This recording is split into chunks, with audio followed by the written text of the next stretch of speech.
everyone! Today we're going to be tackling the clutter in my office. We're going to take it from looking like this to this. I am so excited for you all to join me so together we can get motivated to try to reduce a lot of the clutter and therefore stress in our lives.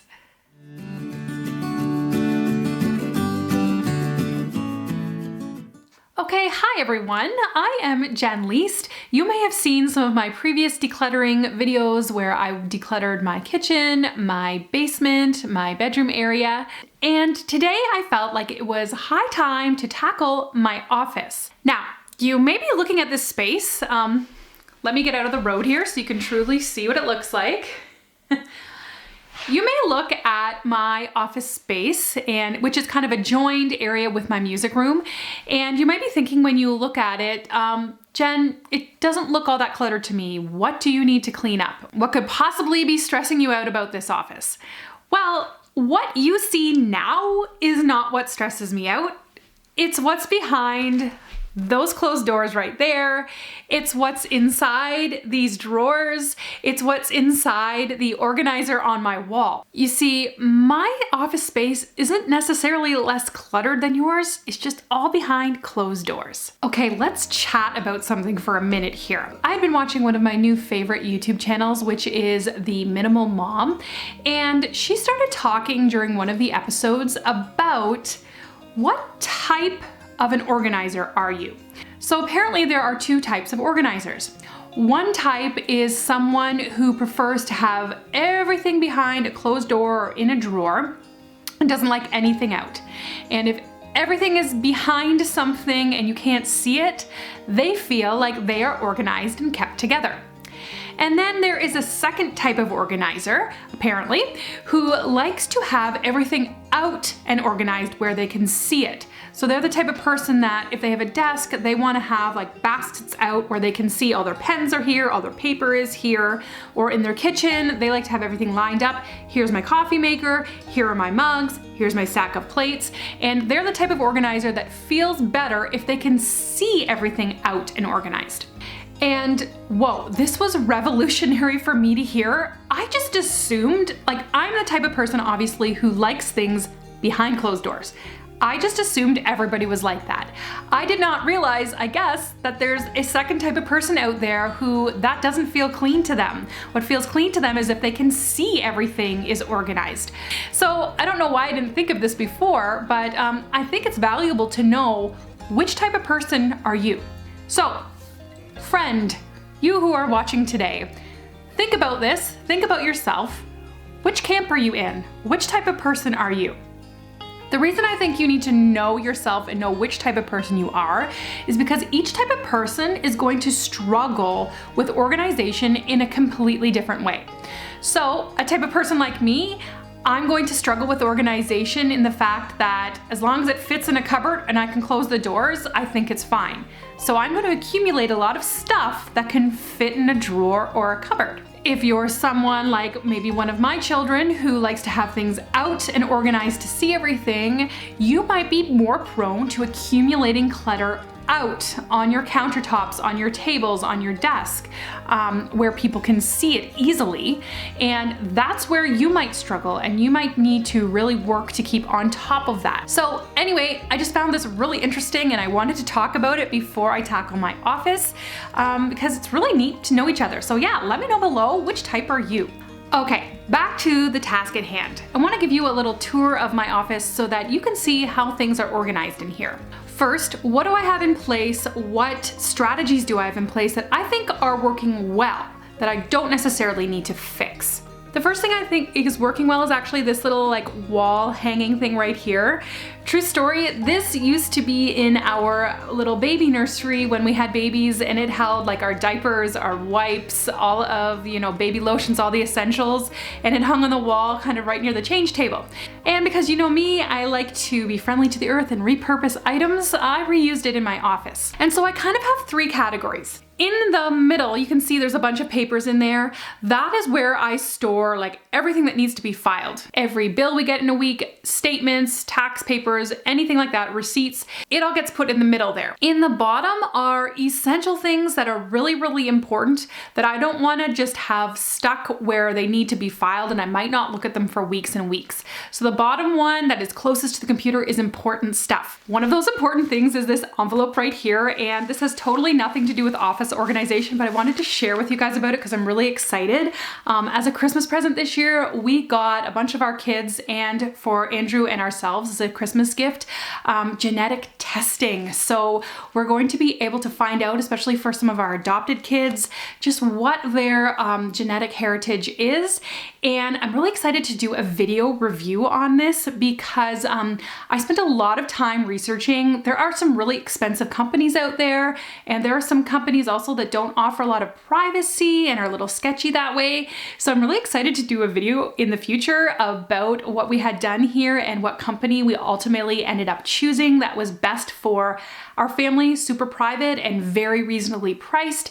And the information we got, I can't wait to share it. So anyway, that's an aside, but my receipts and my information and my tracking info for that is all in my important paper slot right now because I'm not gonna file them yet. I need them at my fingertips. And up top is for historical paperwork. So what do I mean by historical paperwork? Well, if you have kids, they probably have like a school calendar or sports calendars that you need to keep throughout the year. You don't want to file, but you don't want them just hanging around on your kitchen counter. That's where I file that stuff. Historical to file and really, really important papers. The reason I like this system is that I don't have a stack of papers out on my desk or on my kitchen counter or at a table by the front door. Everything is put away up on the wall, and then I only go through that middle to file those papers. I only go through them once a month, and I file them in this accordion file folder right here. And for an entire year, I will keep all of our to-file paperworks, which again is bills, insurance, receipts, taxes, education, employment. Any of that information is kept in our accordion folder. And then after tax season every year, I go through that accordion folder and I choose all of the stuff that we need to keep for future years. And I file them somewhere else in the house, just in case, you know, you get audited and you need to keep that information. And then my accordion folder is emptied to begin another year of filing things in. So today I'm gonna go ahead and file those papers. It's been about a month, so let's do it together, you guys. If you have to do it at home, maybe you can do it with me.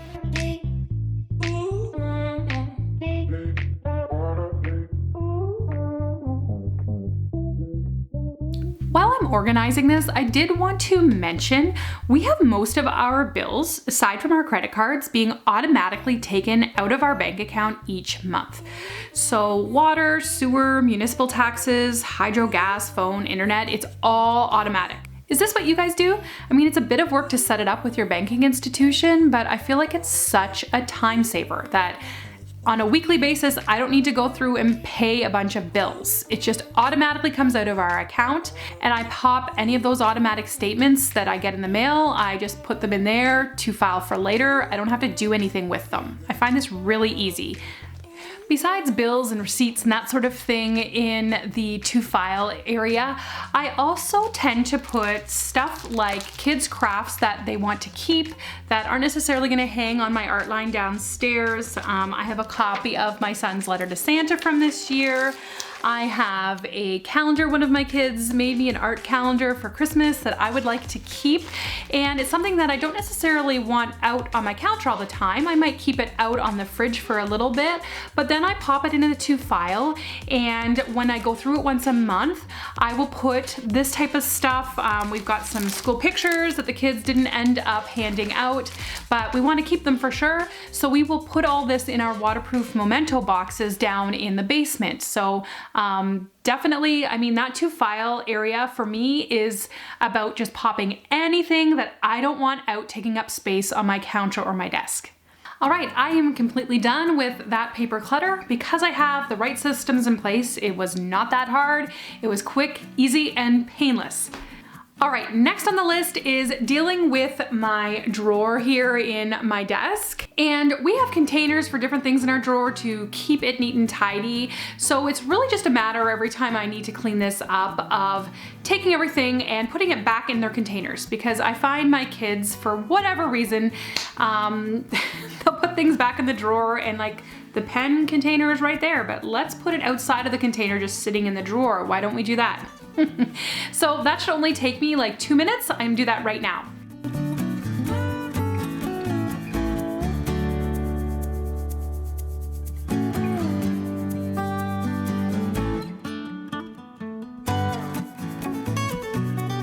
Okay, so that drawer is completely done. Only took me a couple minutes, much more neat and tidy. I'm actually considering, as I'm doing this, I've heard of people who actually like fasten down their containers in the drawers with command hooks. I might do that because it would really keep things from sliding around and becoming so messy again. But anyway, something to keep in mind. We decided last year to make this part of the desk into an area that stores their crayons and markers, so their bins are just there to pull out. And we also store all of our extra cords for electronics. It's all stored in there. And I'm really happy to see that the bin system is working and it looks neat and tidy in there. However, there's definitely one area of this office that I do not have a system in place that is not working for me, and that is our massive cupboard right here. So you'll see it has just like a lot of random like papers, scrapbooking stuff, Sharpies. Over here is kind of where we keep our broom and mop and everything. And then over here is where it really goes downhill. It's kind of a catch-all for a lot of random things. And some of it's really important and some of it really isn't. My husband took a vacation day today to be home with our kids for their PA day. And I'm actually gonna call him in here and I'm gonna have him help me with this part, because there's a lot of stuff in here that is his stuff and only he really can make a decision on it, on what we're gonna do with it. So you know what? Many hands make light work. Let's do this. So to conquer this area, I'm going to do the same thing but on a smaller scale as what I've done in my basement and my kitchen. And I have 3 bins here. Garbage or recycling, a giveaway or donate, and we're keeping it, but we're going to find a different home for it than in our office. So here are some examples. So Andrew just pulled out a bunch of stuff. So we have a mouse. So let's make a decision. Do we need this mouse anymore? No. Does it work? Like, could it be donated? It plugs into the old style plug, so it's obsolete. Okay, so it would be like a garbage responsibly, throw that out somewhere that takes electronics at the dump. Okay, we have our old video camera, actually our very first video camera, that, like, it takes the little tapes. It's not digital, it takes these little tapes. Are we wanting to keep this? Probably, because it's the only way to play those tapes. It's the only way to play these tapes. So a lot of our videos when we had, like when my 14-year-old was a baby, for example, are probably on here. So we want to keep them, but I would like to make a decision for this area, and that is I really only want things in here that I kind of need on, like, not necessarily a daily or weekly, but even like a monthly basis. And something like this is just kind of like historical stuff that it doesn't need to be at my fingertips. And it's taking up prime real estate right here in this cupboard, right? Like, it's taking up space that I could definitely use for something else. So I think we put it in the bucket of keep, but find a new home for it.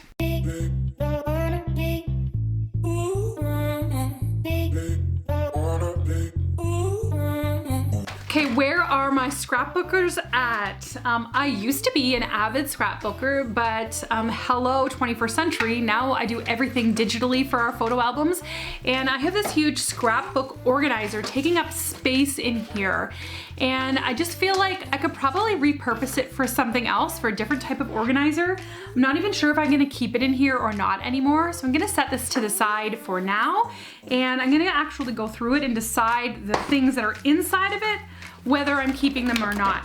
Like, do I need this, I don't even know what this did. I think it crinkled paper or something like that. I definitely don't need that anymore. I can donate. So I'm gonna go through this entire bin now.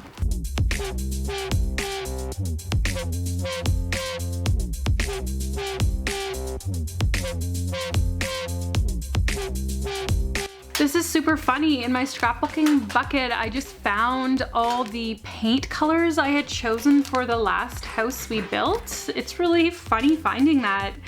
I don't know whether I'll keep that for mementos or not. I'm not sure. Maybe I'll put it somewhere and decide on that later.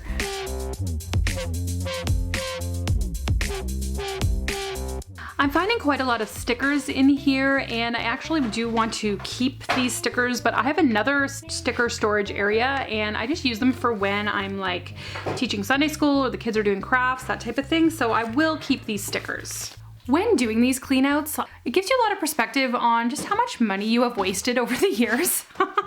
Like the scrapbooking stuff I had, I'm not even exaggerating. It could have been thousands of dollars worth of materials. It was a big thing. You went to scrapbooking parties and bought all their merchandise. I have this big wave cutter, and I remember when I bought it, like I feel like it was like $50 or something like that. And I mean, I've used it a little bit for a couple scrapbooks, but was stuff like that worth it? And then it makes me think, okay, going into the future, I can be a lot more wise in my impulse spending and really think about, do I need this? Will I use it over and over again or not?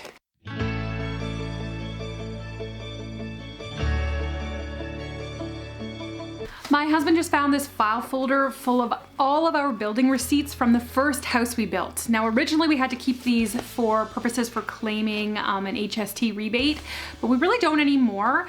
I would advise though, if you have papers that you're getting rid of that might have like your credit card number on it or sensitive information, that you shred them. So we'll put these in a pile to shred.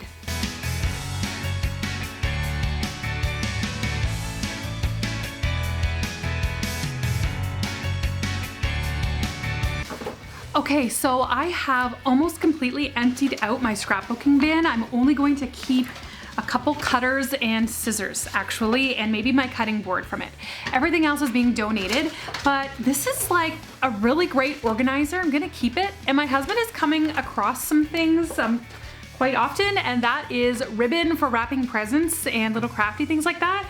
I think this would make the perfect organizer to put those in instead of them just being floating around on top of things in this cupboard. So that's what I'm gonna do. Okay, perfect. This is now kind of my gift wrapping little caddy station. I'm gonna love this come birthday and Christmas time. So I've got tape, I've got ribbon, I've got special cutters, I've got labels, scissors. Perfect. So happy about this.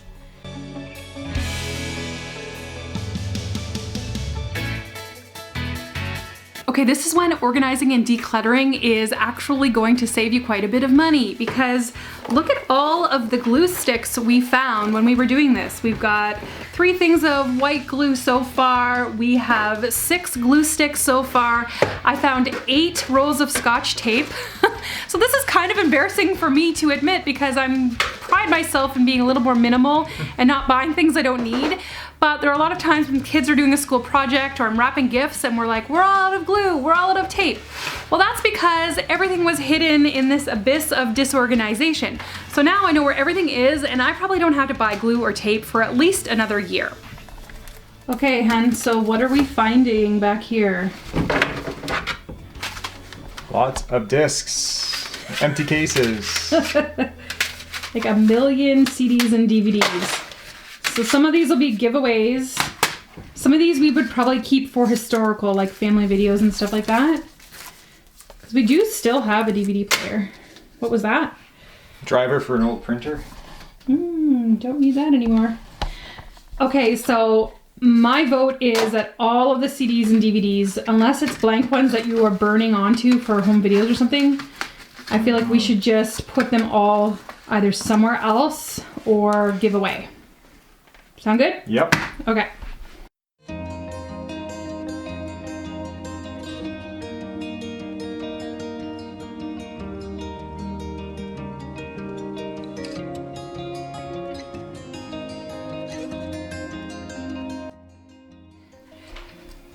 Okay, Andrew is still going here. It is a marathon cleaning this area out. While he's doing that, I wanted to show you guys how we organize the paper in our office. So we used to have all our paper kind of stacked in our cupboard, and it just became a huge mess of different types of paper, and I really didn't love it. And I can't believe how long it took me to implement a drawer system. So we just got this secondhand caddy. I think I actually got it for free from my aunt because she didn't want it anymore. And it was revolutionary for me. So something this simple, but the top is for scrap paper for the kids to use for crafts. The next drawer down, we have specialty papers like our photo paper, cardstock, manila envelopes. The next drawer down is just computer paper, and the drawer below that is our lined paper and graph paper. So if you are struggling with huge piles of paper in your office that are just getting bungled together and bent and disorganized, consider getting a little caddy like that or a drawer system. It really does help. Okay, done. Oh, I cannot tell you how good this feels. Just look at the amount of junk and stuff we took out of here, whether we're giving it away, finding a new home for it, or putting in the garbage and recycling. I can't believe how much lighter I feel. My shelves, like I can see where everything is. It looks neat and tidy. It's going to make the experience of working in my office just that much more pleasant. So now it's your turn, you guys. Are you struggling with your office space? And maybe you could pick just one thing you can do today to organize that space better. Maybe you want to get yourself a drawer caddy like we have and separate out your paper. Maybe you want to do a purge and get rid of anything in that office you don't need anymore. Maybe you want to implement a 3 filing system like we have on our wall here. Or maybe you just want to sit back on your couch, kick up your feet, and watch another video. You do you, you guys. But whatever you're going to do today, I am so honored that you chose to spend even a little bit of time with me. It really does mean the world. If you enjoyed this video, please give it a thumbs up and a like, and don't forget to subscribe because I'm going to be doing even more decluttering in my house in the next few months, and some of it I'm really excited about. I can't wait for you all to join me for that. If you'd like to watch my other decluttering videos, here they are, so we can keep watching and having fun together. Thanks for joining me. For the least, this is Jen.